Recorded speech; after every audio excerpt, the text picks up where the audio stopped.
Bismillahirrahmanirrahim.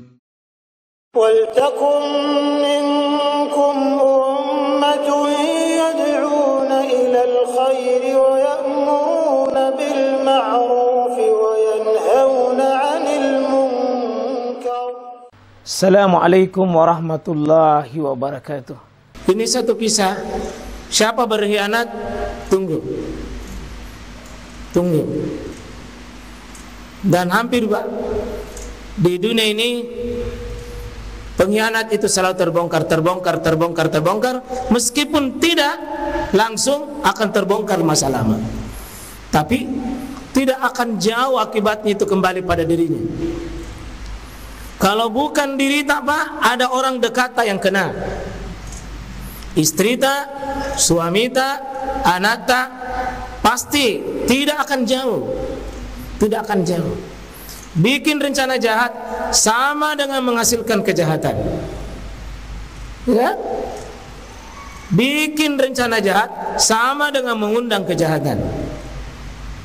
Ya, itu satu contoh, dan insyaallah kita kembali ke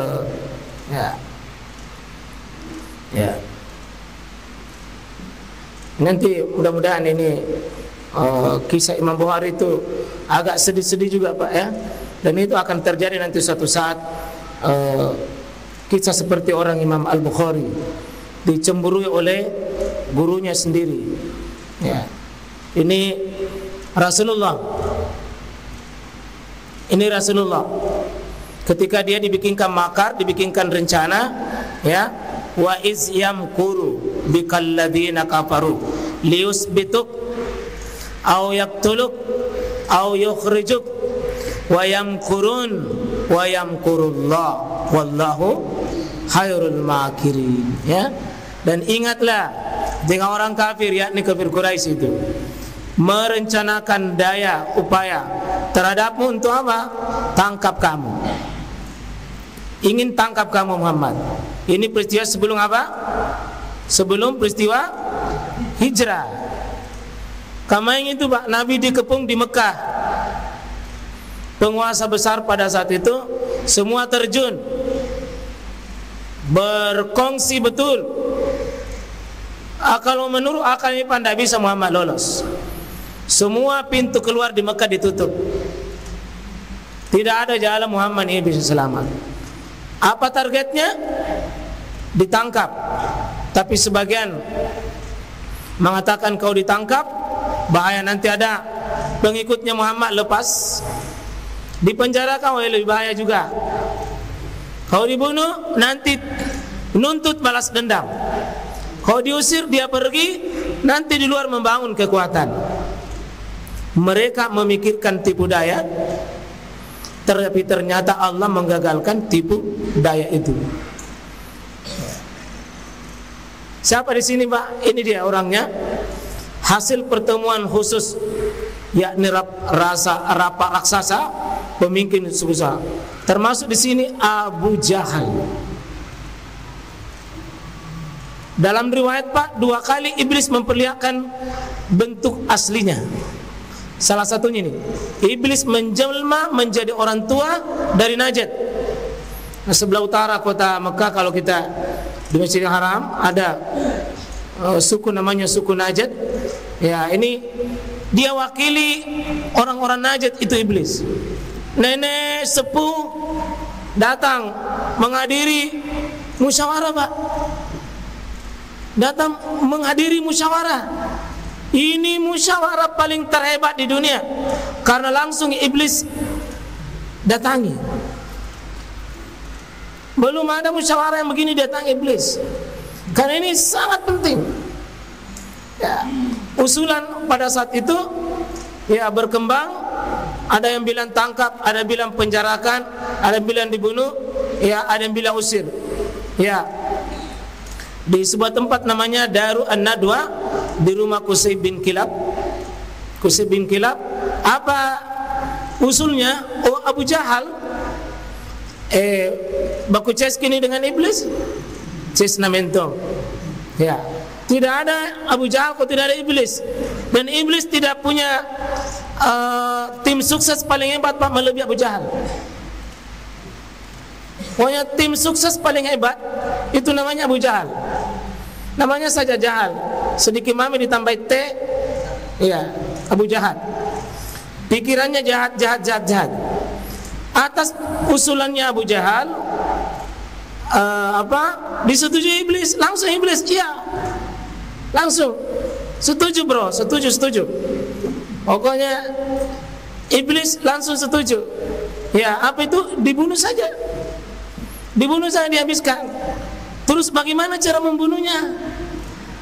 Semua perwakilan ini nih, semua perwakilan suku ini harus datangkan anak muda banyak yang haus darah Pak, mengepung rumah Nabi Sallallahu Alaihi Wasallam. Tokoh-tokoh ini nanti tidak bisa dituntut. Nanti kita, karena semua ini mengutus utusannya. Kira-kira istilahnya sekarang dia apa? Di masa itu Muhammad. Ya, dikepunglah di rumahnya, dan ini yang terjadi. Hasil rapat tertutup tadi orang kafir bikin makar, dibocorkan oleh Allah. Maka Allah mengutus Jibril untuk mengizinkan Nabi, segera kau keluar, kau pergi tinggalkan sama Ibrahim, sama Ibrahim, sama nanti Nabi Yusuf, sama dengan Nabi Musa. Itu semua tinggalkan, karena bahaya kamu akan dibunuh. Akhirnya Nabi SAW pada siang itu, ya, waktu yang tidak biasa, Nabi datang siang-siang ke rumahnya Abu Bakar, tutup wajah supaya tidak ketahuan, sebagai bentuk ikhtiar, bentuk usaha. Dan ketika menemui Abu Bakar, Nabi menyuruh singkir semua, pergi semua, jangan ada yang mendekat, termasuk istri Pak. Jadi maaf, ada hal-hal tertentu istri pun tidak perlu tahu. Maaf, ini sejarah. Maaf ya.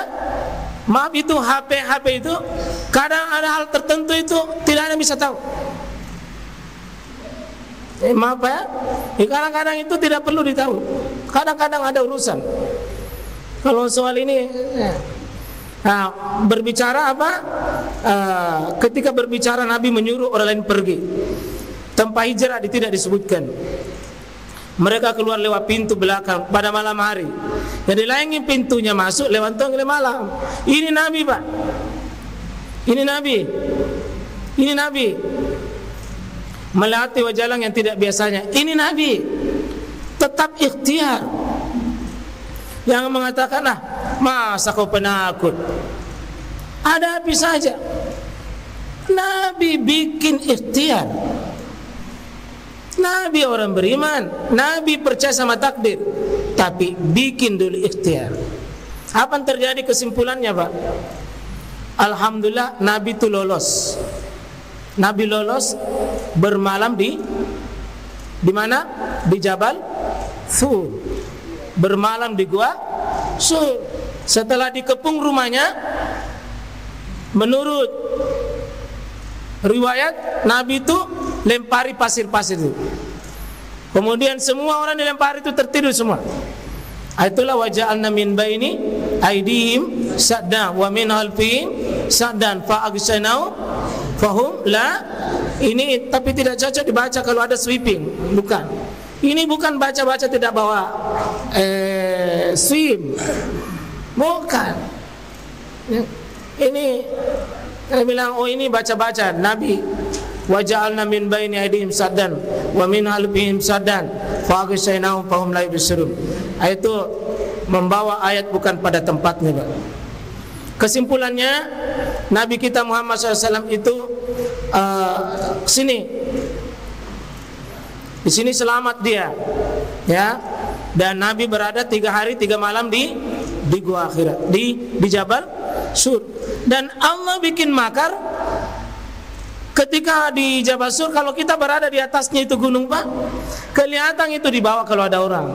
Tapi baru mendekat di pintunya, Allah sudah pasang makarnya, Pak.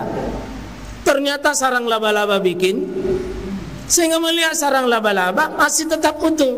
Kalau utuh otaknya orang kafir, tidak mungkin ada orang di mana sarang laba-laba utuh. Laba-laba makhluk paling lemah, tapi itu pernah menjadi Pak penjaga Nabi kita Muhammad SAW. Paling lemah, tapi dia yang kuat pada waktunya Pak. Pada waktunya. Ya, dia yang paling kuat pada waktunya. Ya, kemudian burung pun bertelur, pohon pun tumbuh. Semua ini mematikan akalnya orang-orang kafir, sehingga mengatakan tidak mungkin. Pada Abu Bakar sudah mendengar ini ada orang di atas. Apa kata Muhammad kepada Abu Bakar? La tahzan, yang kau takut. Innallaha mana? Pergi itu orang Pak. Padahal berapa adanya Pak? Siapa menangkap Muhammad hidup atau mati? 100 ekor unta. Ternyata Pak, hasilnya ini Abu Jahal nanti terbunuh. Sesudahnya peristiwa ini Abu Jahal terbunuh. Dia pergi nanti memburu Rasulullah SAW, dia yang terbunuh. Itulah kezaliman Pak. Sehebat apapun dibungkus, bagaimanapun Anda melawan, Allah melawan. Allah tidak tinggal diam Pak. Ternyata panitianya, pembelanya laba-laba, burung-burung, pohon pun, semuanya diterjunkan oleh Allah. Mau kilawan, jangan coba-coba bikin makar Pak. Tidak sanggup ki hadapi Allah itu. Tidak sanggup ki kalau Allah dilawan. Saya kira itu saja, insyaallah. Mudah-mudahan ini menjadi nasihat bagi kita. Mari lurus-lurus saja berfikir. Barakallah, subhanakallahumma wa bihamdik, asyhadu an la ilaha illa anta, astaghfiruka wa atubu ilaik. Assalamualaikum warahmatullahi wabarakatuh.